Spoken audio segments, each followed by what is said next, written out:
Names. Words assigned to other human beings to identify them to their fellow human beings.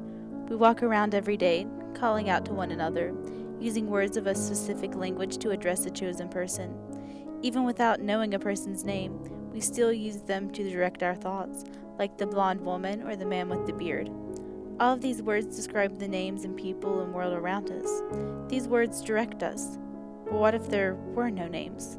What if we walked by someone we knew by looks, but we could not call out to them to get their attention? What would life be like then? Would our thoughts hold a coherent structure? Would we even know each other? Popular talk shows couldn't exist in this reality because they couldn't name who they were talking to. Confusion would follow the presidential elections, as no one would know who they were voting for. School would be harder, since you would be meeting new people that you wouldn't even recognize. Our brains could not survive without naming people. Our minds would fill with thoughts, but no one to direct them to. Words like blonde or bearded would carry no weight, for those names are given to those who we do not know. Languages would no longer be functional.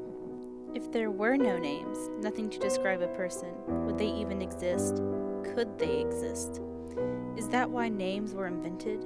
To hold the human reality in place? Is that the price to pay for being withheld to a word given to you didn't even choose?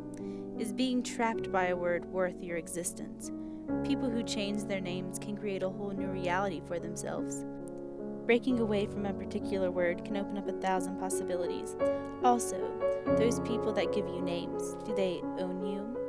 Are you withheld to their power, their will?